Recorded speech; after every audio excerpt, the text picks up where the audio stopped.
လာပါရှင်ခေတ်တဲ့သတင်းဌာနမှသတင်းများကိုတင်ဆက်ပေးနေပါတယ်ပထမဦးဆုံးနမခအနီးစက်တက်လေးဒီပြကြမှုစုံစမ်းနေတဲ့လူမုံရပကဖပြောဆိုသတင်းကိုတင်ဆက်ပေးမှာဖြစ်ပါတယ်စကိုင်းတိုင်းမုံရမြို့ကအနောက်မြောက်တိုင်းစစ်ဌာနချုပ်နမခအနီးမှာစက်တက်လေးဒီတက်စီပြကြမှုဖြစ်စဉ်အတည်ပြုဖို့စုံစမ်းနေတဲ့လူမုံရပကဖတာဝန်ရှိသူကပြောပါတယ်ရှမနေ့နိုဝင်ဘာလ17ရက်နေ့ညနေ6နာရီဝန်းကျင်မှာနမခကိုပြန်ဆင်လာတဲ့ပါရာမော်တာတစ်စီးပြကြခဲ့တာလို့ဆိုပါတယ်မနေ့ကညနေပိုင်း6နာရီလောက်ကပြန်အစင်းမှာပြတ်ကျတယ်လို့သိရတယ်။အဲ့နာမခပတ်ဝန်းကျင်လို့ပြောရမယ်။အတည်ပြုချက်ရအောင်စုံစမ်းနေတယ်လို့ထပ်ပါတာဝန်ရှိသူကပြောပါတယ်။လေကြောင်းသတင်းစောင့်ကြည့်ရေးအဖွဲ့ဖြစ်တဲ့ဝေဟင်ရဲ့အချက်လက်တွေအရမနေ့ကညနေ9:45မိနစ်ဝန်းကျင်မှာနမခကနေပါရာမော်တာနဲ့စီးတက်ခဲ့တယ်လို့အတည်ပြုထားပါတယ်။ပါရာမော်တာပြတ်ကျမှုနဲ့ပတ်သက်လို့တော့တိကျဖော်ပြထားတာမတွေ့ရပါဘူး။နှစ်စီးမှာတစ်စီးကပူတလင်ကနီကိုကျဲပြီးပြန်ဆင်းနေနောက်တစ်စီးကအရတော်မြင့်မှုဘက်ကိုသွားတယ်။ဒါပေမဲ့ဘုံကျဲတာမရှိခဲ့ဘူးအဲ့ဒီတက်စီပြတ်ကျတာလို့စကန်နန်းစီရဲ့သတင်းရှင်မြစ်ကပြောပါတယ်နာမခမှာပါရာမော်တာနဲ့ဂျိုင်ရိုကွန်ပရာဆဲစီဝင်းကျင်ရှိနိုင်တယ်လို့လည်း၎င်းကသုံးသပ်ပါတယ်အခုနိုဝင်ဘာလ6ရက်ကပဲခူးတိုင်းဖြူမြို့နယ်မှာဘုံလာကျဲတဲ့ဂျိုင်ရိုကွန်ပရာတက်စီအပြန်မှာပြတ်ကျပြီးစစ်သား2ဦးသေဆုံးခဲ့တယ်လို့ပဲခူးတိုင်းစစ်ဌာနကထုတ်ပြန်ထားပါတယ်စစ်ကောင်စီကအရက်သားတွေကိုပြစ်မှတ်ထားလေကြောင်းတိုက်ခတ်မှုတွေစက်တိုင်းပြုလုပ်နေတဲ့အပြင်မကွေးစကိုင်းနဲ့မန္တလေးတိုင်းမှာပါရာမိုတာဂျိုင်ရိုကွန်ပရာတွေတွင်တွင်ကျဲကျဲအသုံးပြုနေပါတယ်ရှင်ဆက်လက်ပြီးစကိုင်းမှာစစ်ရင်နဲ့လုံခြုံရေးဆောင်နေတဲ့စကားစားအဖွဲ့ကိုတော်လန်ရဲတပ်ဖွဲ့တွေဝင်ရောက်တိုက်ခိုက်စစ်ကောင်စီတပ်သား10ဦးသေဆုံးပြီးအများပြားတရားရဆွဲသတင်းကိုတင်ဆက်ပေးမှာဖြစ်ပါတယ်စကိုင်းမြို့ခြေဆိုင်တမ33မှာမုံရနာမခတို့တွားမဲ့ရင်နဲ့လုံခြုံရေးယူပေးနေတဲ့စစ်ကောင်စီအင်အား20ခန့်ကိုဝင်ရောက်တိုက်ခိုက်ခဲ့ရာစစ်ကောင်စီတပ်သား10ဦးသေဆုံးခဲ့တယ်လို့လင်းယုံညီနာပြောကြားတပ်ဖွဲ့ကဂျမနီကထုတ်ပြန်ခဲ့ပါတယ်ပြီးခဲ့တဲ့အောက်တိုဘာ23ရက်နေ့နေ့လယ်09:20မိနစ်မှာစကိုင်းတမ33မှာမုံရနာမခသို့တွားမဲ့တံမြက9စီးကိုစကိုင်းကန်တလူတို့ကအနီးကုန်းရွာကျေးရွာထိပ်ချင်းများဖောင်ပေါ်နေဘေးပတ်လည်မှာလုံခြုံရေးယူပေးဖို့ကြောင်းနေတဲ့စစ်ကောင်စီအင်အား20ခန့်ကိုဝင်ရောက်တိုက်ခိုက်ခဲ့တယ်လို့ဆိုပါတယ်တိုက်ခိုက်မှုအတွင်းမှာစစ်ကောင်စီတပ်သား10ဦးသေဆုံးပြီးအများပြားထိခိုက်ဒဏ်ရာရရှိခဲ့တယ်လို့ထုတ်ပြန်ချက်မှာဖော်ပြထားပါတယ်တိုက်ခိုက်မှုဖြစ်ပွားရာရေမြောင်းပေါင်ထိန်းနဲ့အနီးပတ်ဝန်းကျင်နေရာအလုံးကိုဝင်ရောက်စီးနင်းနိုင်ခဲ့ပေမဲ့လက်နက်ကောက်ယူဖို့ကြိုးစားချိန်မှာကန်တလူတို့ကိန်းမှာစစ်ကောင်စီတပ်ဖွဲ့ဝင်တွေစစ်ကူရောက်လာတာကြောင့်ရဲဘော်တွေထိခိုက်မှဆိုရင်တဲ့အတွက်လက်နက်တွေကိုကောက်ယူနိုင်ခြင်းမရှိခဲ့ဘူးလို့ဆိုပါတယ်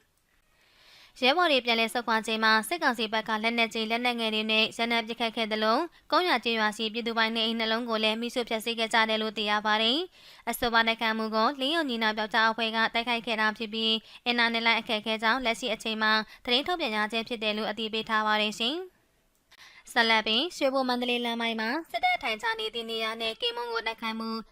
စစ်တပ်ဗမာတို့တက်ခွဲမှုအပါအဝင်၄ဦးသေဆုံးဆွဲတဲ့တင်ကိုတင်ဆက်ပေးမှာဖြစ်ပါတယ်။စကိုင်းနဲ့ရွှေဘိုမန္တလေးလမ်းပိုင်းမှာအကြမ်းဖက်စစ်တပ်ထိုင်ချနေသည့်နေရာနဲ့ကင်းမုံကိုတိုက်ခိုက်ရာအကြမ်းဖက်စစ်တပ်ဗမာတို့တက်ခွဲမှုအပါအဝင်၄ဦးသေဆုံးခဲ့ကြောင်းရွှေဘိုမြို့နယ်ဘက်ကဖာမတာဝန်ရှိသူကပြောကြားပါတယ်။နိုဝင်ဘာလ10ရက်နေ့ညနေ4:20မိနစ်ခန့်မှာရွှေဘုံမြို့တောင်ဘက်အထွက်မုံဦးမှာအထိုင်ချတပ်ဆွဲထားသည့်အကြမ်းဖက်စစ်တပ်၏တမ33လက်အောက်ခံစစ်ကြောင်းမှစစ်သား20ခန့်သည်ရွှေဘုံမန္တလေးလမ်းပိုင်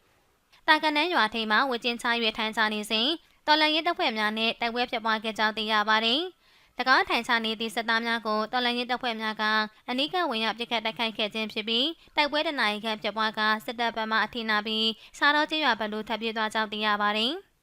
ထို့သောဒီလွေတိုက်ပွဲဖြစ်ပွားပြီးနောက်တာကနန်းကျေးရွာအတွင်းနေမြေရှင်းလင်းမှုလှုပ်ဆောင်နေစဉ်တော်လန်ရဲတပ်ဖွဲ့များနှင့်တာကနန်းရွာဘုံကြီးကြားအတွင်းကင်းမုံဝင်နေသည့်စစ်သားများတိုက်ပွဲထပ်မံဖြစ်ပွားခဲ့ကြောင်းတိုက်ပွဲဖြစ်ပွားနေစဉ်အတွင်းမအူးဘက်မှတပ်ဆွဲထားသည့်စစ်သားများကလည်း60မမလက်နက်ကြီး81မမလက်နက်ကြီးများဖြင့်ပြစ်ကူပေးတိုက်ခိုက်ခဲ့ကြောင်းသိရပါတယ်။အဲ့တိုက်ပွဲမှာစစ်ခွေးတွေဘက်ကဒုတက်ခွဲမှုအပါအဝင်၄ဦးသေဆုံးနေစစ်ခွေးထိခိုက်သေဆုံးတာထပ်တိုးရှိနိုင်ပါတယ်။စစ်ခွေးတွေကိုမနေ့စောပိုင်းမှာကားနဲ့လာကဲထုတ်သွားတာပဲသိရပါသေးတယ်လို့ရွှေဘုံမြို့နယ်ဘက်ကဖာမတာဝန်ရှိသူကပြောကြားပါတယ်။ရင်းတိုက်ခတ်မှုအတွင်းအကြမ်းဖက်စစ်တပ်ဘက်မှဒုတက်ခွဲမှုအပါအဝင်၄ဦးသေဆုံးပြီးပကဖရဲဘော်တအူမြင့်မြတ်စွာကြာဆုံးခဲ့ကြောင်းထိုတိုက်ခတ်မှုကိုရွှေဘုံမြို့နယ်ပြည်သူ့ကာကွယ်ရေးအဖွဲ့မြို့နယ်ပကဖတာဝန်ခံ၏စီမံကွပ်ကဲမှုဖြင့်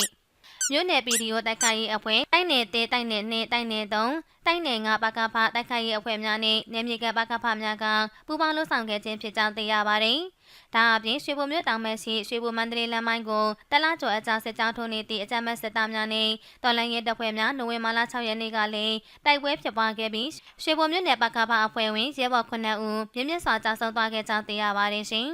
။ဆက်လက်ပြီး ပဇွန်နာမြို့နယ်ထွေအုပ်၏ဒုအုပ်ချုပ်ရေးမှူးအောင်သူဖြိုးကလူငယ်များကိုပေါ်တာဆွဲဖမ်းဆီးပြီးစစ်မှုထမ်းလူစားတို့အဖြစ်တအုပ်လည်းရင်380ကျော်ဖြင့်အယောင်းဝယ်လုပ်နေဆွဲသတင်းကိုတင်ဆက်ပေးမှာဖြစ်ပါတယ်။စံကုန်တိုင်းပဇွန်နာမြို့နယ်အထွေထွေအုပ်ချုပ်ရေးဦးစီးဌာနမှဒုဦးစီးမှူးအောင်သူဖြိုးကလူငယ်များကိုပေါ်တာဆွဲဖမ်းဆီးပြီးစစ်မှုထမ်းလူစားတို့အဖြစ်တအုပ်လည်းရင်380ကျော်ဖြင့်အယောင်းဝယ်လုပ်နေကြောင်းဖမ်းဆီးရလူငယ်တချို့၏မိဘဆွေမျိုးများကပြောကြားပါတယ်။စံကုန်မြို့ပဇွန်နာမြို့နယ်အထွေထွေအုပ်ချုပ်ရေးဦးစီးဌာနမှဒုဦးစီးမှူးအောင်သူဖြိုးကမြို့နယ်အတွင်းလဲလဲကလူငယ်များကိုဖမ်းဆီးချုပ်နှံပြီးတအုပ်လည်းရင်ငွေကျပ်380ကျော်ဖြင့်ရက်ကွက်အုပ်ချုပ်ရေးမှူးများထံစစ်မှုထမ်းတပ်သားတဲ့အစားထိုးအဖြစ်ပြည်လဲရောက်စားနေခြင်းဖြစ်ကြောင်းဖမ်းဆီးရရှိသည့်လူငယ်များကိုအမှတ်2ရက်ကွက်အုပ်ချုပ်ရေးမှူးရုံးအပေါ်တန်းအမှတ်10ရက်ကွက်အုပ်ချုပ်ရေးမှူးရုံးနှင့်အမှတ်10ရက်ကွက်အုပ်ချုပ်ရေးမှူးရုံးတို့မှချုံနှံကြောင်းထို့သောချုံနှံထားသည့်လူငယ်များကိုမြို့နယ်အတွင်းစီရက်ကွက်အုပ်ချုပ်ရေးမှူးများထံသို့စစ်မှုထမ်းလူစားတို့တပ်သားအဖြစ်တအုပ်လည်းရင်ငွေကျပ်380ကျော်ဖြင့်လစဉ်ရောက်ချလျက်ရှိကြောင်းသိရပါသည်ညဘက်7:00နာရီခွဲ12:00နာရီလောက်ဆိုရင်သူကပေါ်တာဆွဲထွက်ဖမ်းနေတပတ်ကို4ချိန်လောက်ဖမ်းပါတယ်။လမ်းမှာတွေ့တဲ့အရွယ်ကောင်းနေဆိုနှီးမျိုးစုံနဲ့ဖမ်းပါတယ်။မြို့နယ်ရဲတော်မသိရပါဘူး။ဘယ်သူမှအတိမခံဘူး။ဆိုင်ကန်းနဲ့လိုက်ပတ်ဖမ်းတာပါ။သူနဲ့တူတဲ့ပဲဖတ်တိအပါဝင်3ယောက်ထဲပါ။လာတိုင်းလိုရက်ကွက်အုပ်ချုပ်ရေးမှူးတွေကသူ့စီကနေလူဝဲရတာမဝင်ရင်အုပ်ချုပ်ရေးမှူးတွေကိုပြဿနာရှာတယ်။မြို့နယ်အုပ်ချုပ်ရေးမှူးကိုလည်းသူကစာကြွေးထားတော့ကောက်ွယ်ပေးထားတယ်။အထက်ကိုတိုင်စာပို့လဲထိရမှုမရှိပါဘူးလို့ဖမ်းဆီးကလူငယ်တဦးလေးကပြောဆိုပါတယ်။ထို့တို့ဖန်စီရောက်ချခံရသည့်လူငယ်20ကျော်ရှိကြောင်းတည်ထားရပေမယ့်ယခုအရေးအတွက်ထပ်ပုံများနိုင်ကြောင်းသိရပါတယ်။ဒါအပြင်အောက်ပစုံအောင်လမ်းမကြီးရှိတရားမဝင်လူတန်းစားပေါင်းစုံလူဦးရေ200ကျော်နေထိုင်သည့်အမှတ်142ရှိကလားမကြီးအဆောင်မှာလည်းအဲစရင်ကောက်ဆိုကလာစိန်ငွေချင်းများတောင်းခံခြင်းဘိုးတထောင်ဖျားလန့်ရှိအိုဆန်ပလဲအင်